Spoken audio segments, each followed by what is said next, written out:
Welcome back, ladies and gentlemen, to White Sox Daily. I am Aaron Feely once again here with some more White Sox news. And right off the bat, we're going to have to start things off for what feels like the third straight video with some bad news about a signing that was linked several times to the Chicago White Sox, but in marginally predictable fashion ended up not being quite to be.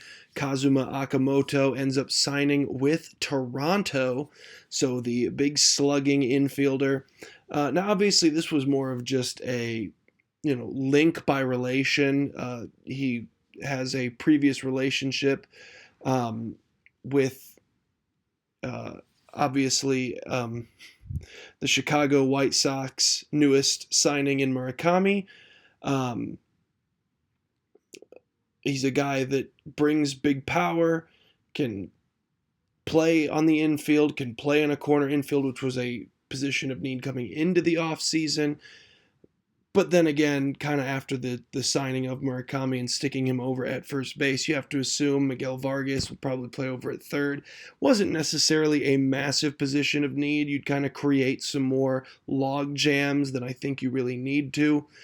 But it was a player that adds great offensive power, adds great depth at that infield position. And so I think a lot of White Sox fans would have been curious to see, would have been excited about the signing, but obviously now not to be. Goes to a place where he's going to have a much more defined role, probably going to plug right in at third base there for Toronto, as they will look to continue off of a great season just this last year in which they were able to win the American League pennant. Big time year coming off beating Seattle there in a phenomenal series to send them to the World Series, where, yes, they did ultimately succumb in that series.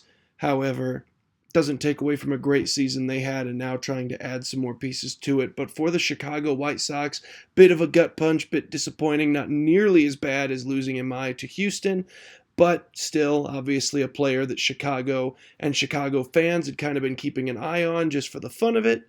Won't be coming here, though. He ends up in Toronto. He will be a Blue Jay in 2026 and potentially beyond. I believe it was a 3-year contract with some opt-out options involved, so we'll kind of just have to wait and see how that transpires. As far as White Sox options that could be up and ready to go by 2026, a new name circulating here, and not really new. Obviously, when he was drafted, there was huge buzz around George Wolkow here, a big-time outfielder. I had some Aaron Judge comparisons, and I think that was about 95% just frame. 6'7", 240 pounds, plays right field. Why not? Let's call him Aaron Judge. But yeah, came right out of high school and decided not to decline the White Sox draft pick option and go to college. Decided to just report straight to the Chicago White Sox, which surprised many and gave White Sox fans a lot of optimism as far as, this is a big-time talent that probably would have been a first-round pick after 3 years of Division I college baseball, and instead he fell to the later rounds to the White Sox, where they were hoping to develop him down in the minor league system. And the last 2 seasons, he's been really solid for Kannapolis, playing some good ball down there, starting to develop that same power he had in high school that made him such a sought-after player. Just 18 years old in 2024, just 19 this past season, so one of the younger players in the farm system for Chicago, and still rattled off back-to-back 13 home run seasons. Obviously also abbreviated seasons down there in Single A, just 91 games in 2024, just 116 games in 2025 with Kannapolis, and still able to put up those 13 home runs. Still looking to get that average a little higher right now, hitting about 237 down in Single A. But a guy that, just 19 years old, there's expectations that it's still going to take a few more years for him to be ready. But he's a name that's starting to pop up on a lot of insiders and White Sox reporters, some of the pundits there on social media discussing some White Sox options, Wolkow's name has started to pop up all of a sudden as a guy that may very well be fast-tracked. And we'll see if that ends up being something that absolutely bites the Chicago White Sox in the butt if they try to go about this the wrong way, or if this is just them thinking that he's maybe a little further along in his development than we originally anticipated. If it is the latter, that could be massive for the Chicago White Sox to get a guy like him up as soon as possible. I still think 2026 is borderline impossible, but you never know depending on how excited they are and how quickly he's able to develop. He's a phenomenal raw talent. But you're talking about a guy that come 2027, 2028 could be a real staple of this young core for the Chicago White Sox. You put him out there in right field, a guy that looks like he's going to end up adding tremendous power especially, and he's a rangy defender as well. Obviously, you talk about that 6'7" frame, the 240 build, muscular athletic frame on the kid, and a guy that has mobility. I mean, he can fly when he needs to, and of course, obviously, we keep talking about it, 13 home runs back-to-back seasons at age 18 and 19, and as the contact starts getting higher, you have to imagine the power is going to start getting higher too. As he gets more comfortable hitting professional pitching, even at the minor league level, it's going to produce a little bit more firm, solid, sweet spot of the bat type contact in the future. And a kid that I think White Sox fans should really be looking forward to, especially at a position of not just of need, of desperate need going forward in this rebuild. Speaking of positions, though, of need for Chicago, another name has popped up for the White Sox in regards to potentially a free agent to fill their starting pitching need.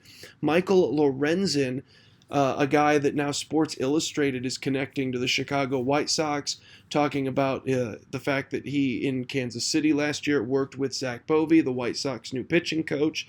He's a guy that fits every single criteria the White Sox claimed they were looking for in some pitching to come in here. A guy that is a veteran that could slide in to be one of those 4 or 5 type starters in a rotation.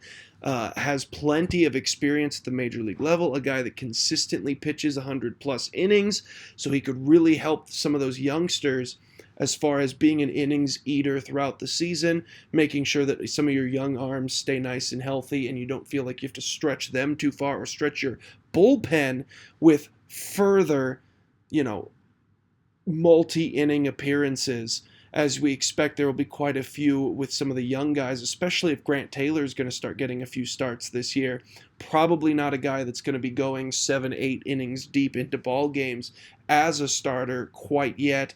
Michael Lorenzen, a guy that would basically be perfect for that role. He has durability. He has many years now. He's been pitching at the major league level for 11 seasons, most of them with Cincinnati. Obviously, we just mentioned the last 2 years in Kansas City. Had a decent year last year to the tune of a 4.64 ERA. The previous year between Texas and Kansas City, a 3.31, a guy who pitches low fours for his career, so a solid 4 or 5 starter in your starting rotation. And a guy that, if the Chicago White Sox do decide to go down that road, could be a legitimate help, especially considering that we don't expect them to be up in the upper echelon of the market for free agent pitching. He kind of falls perfectly right in line with what they might be looking at. And the final note of business here is the Chicago White Sox on Friday did lose one of their relief pitching options to retirement. 28-year-old Frazier Ellard decided that he was going to call it quits after 2 seasons in the major leagues for the White Sox. He's been with the White Sox organization since 2021, working his way up through the minors.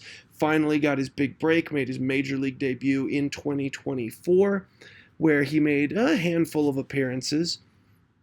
Ended up with an ERA of 3.75 in 2024 with the White Sox, and then last year a 4.76, a guy that didn't pitch a great deal, 24 innings for the White Sox in 24, just 17 last year, but who was solid in some of those relief efforts. I don't think he was necessarily a name that you're truly expecting was going to be like a staple piece going forward. But he was a guy that obviously could come in and put together some decent outings, a guy that you could reliably get an inning or two out of in a pinch, a warm body for the bullpen that isn't just automatic runs for the other team. And the White Sox were in desperate need of any of those that they could possibly get their hands on with some of the losses they had in free agency this offseason. But they'll lose another one. He decided to call it quits at age 28, said that the life of a professional pitcher, a little bit too extreme for the family man lifestyle he was now looking to kind of transition into. And I'm going to have to go ahead and just respect that. I hope every other White Sox fan out there can go ahead and do the same. A guy that wants to focus on his young family. And you know what? If that's his choice, that's his choice. More power to him. But it will definitely hurt the Chicago White Sox bullpen just a tad. So we'll see if that impacts in any way more of their free agency strategy going forward, knowing that they now have to add yet another name into that bullpen, which was already going to be a position group that was going to theoretically be heavily targeted. How many more funds now have to be allocated towards that particular position? We'll find out as the offseason goes on. But that'll wrap it up for today's edition of White Sox Daily. I've been Aaron Feely. We'll see you guys next time.